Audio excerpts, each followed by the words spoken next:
किसान भाइयों, मैं आज आपको बहुत ही इम्पोर्टेंट चीज़ बताने जा रहा था। जैसे हमने आपको बताया कि किस तरह से हम ये हमारे हार्टिकल्चर के पौधे जैसे आम और साइट्रस फ्रूट्स के पौधों को हमने आपको बताया था कि उनको कैसे हम पोषक तत्व दे सकते हैं।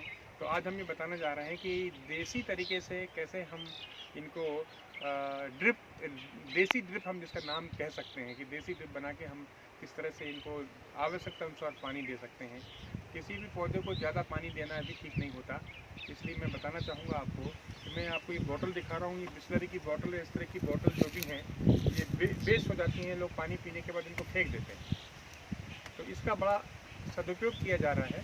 ये इस तरह की वेस्ट बॉटल को लेके हम सबसे पहले इनमें होल करते हैं। होल करने के लिए हमारे जैसे नाइकी ने ऐसे एक बनाया हुआ है कील का, ये होल करने के लिए इसको थोड़ा सा ऐसे दबा के इसमें होल कर दिया जाता है। इस तरह से होल किया और ये 4-5 होल ऐसे हम कर देते हैं। ये होल से क्या होता है, इन होल में जब हम पानी भरते हैं पानी भर पीके से, तो ये पानी इसमें हम इस तरह से भर देते हैं पूरी तरीके से।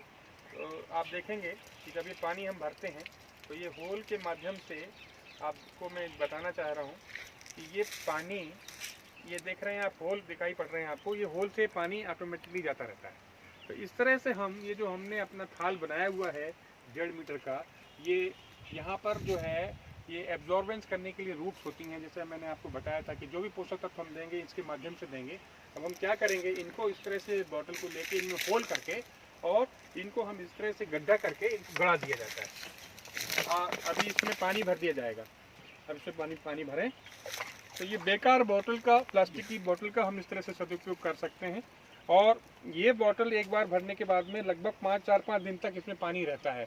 तो पौधों की जड़ों को जितना पानी चाहिए होता है वो पौधों की जड़ें आवश्यकता अनुसार उतना ही पानी लेती हैं।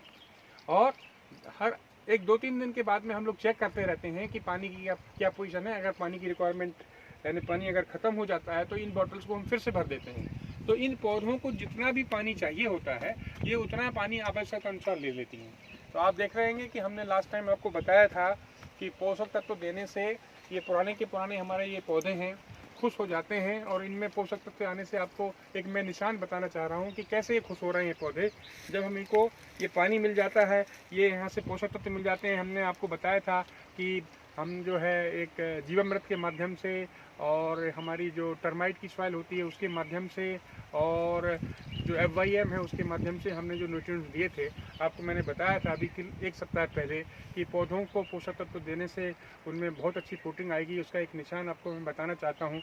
देख लीजिए पौधों में ये शुरुआत हो गई, नई ये निकलने लगे हैं पत्तियाँ। देख लीजिए नई पत्तियाँ आने लगी हैं। आप देखेंगे तो जितनी भी यहाँ पे सब जितनी भी आम में ये सब लाल नई जो पत्तियाँ आ रही हैं रेड कलर की, इसमें रेड कलर एक्चुअली होता है, इसमें एक पिगमेंट होता है एंथोसायनिन। ये एंथोसायनिन की वजह से रेड होती हैं।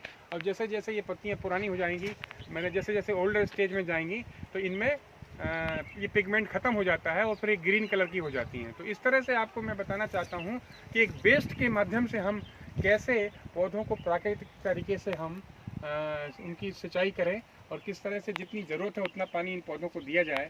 तो ये एक बहुत ही आवश्यक चीज़ है जो बहुत कम पैसे में आप वेस्ट का प्रयोग करके और ये तकनीक का उपयोग कर सकते हैं। हम सारे किसान भाइयों को चाहेंगे कि वो अपने ऐसे पौधों में जहाँ पर उनको ये सब जगह से बॉटल मिल जाती हैं, फ्री मिल जाती हैं, और इनको हम उपयोग करें। तो इस तरह से वेस्ट का प्रयोग करके हम एक जैविक तरीके से, प्राकृतिक तरीके से इसके माध्यम से हम पोषक तत्व भी ले सकते हैं। जहाँ की ये हमने पानी भरा है, हम चाहेंगे कि कुछ बॉटल्स और अच्छे हम ये करीब एक पौधे में कम से कम 4 से 5 बॉटल लगाते हैं।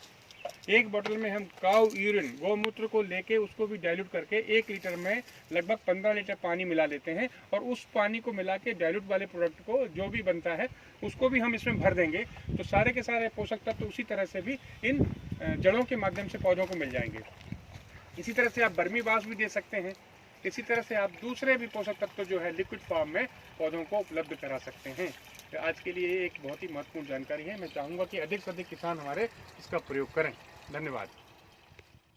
ये इस तरह से वेस्ट के बोतल का प्रयोग करके हम पानी दे रहे हैं इनको प्राकृतिक तरीके से, और इसके बाद में ये पूरे के पूरे थाल में हम मल्चिंग कर देते हैं। ना कि पूरा मल्चिंग जैसे किया ना, इसी तरह से पूरा मल्चिंग कर दीजिए ताकि ये पानी जो भी इसको नमी रहती है इस पौधे के पास मल्च कर देने से नमी बनी रहती है। तो इसके बाद में ये ऑटोमेटिकली आप देखेंगे कि बड़ा सिस्टम जो है बड़ा सस्टेनेबल सिस्टम हो जाता है कि पानी की हम इवापोरेशन को रोक रहे हैं, यहाँ पर मॉइस्चर कंटेंट बना रहता है और इस तरह से प्राकृतिक तरीके से हम ये हार्टिकल्चर के पौधों को बहुत अच्छी तरीके से हम नरिश कर सकते हैं। तो ये और ख़ास बात आपको हम बताना चाह रहे थे कि आच्छादन, पौधाच्छादन, इसको मल्चिंग कहते हैं अंग्रेजी में, ये बहुत ज़रूरी है। इसके बाद मल्चिंग कर देना चाहिए ताकि पौधों को और अच्छी तरीके से न्यूट्रिएंट्स मिलते रहेंगे और इवापोरेशन रुक जाता है तो नमी बनी रहती है। धन्यवाद।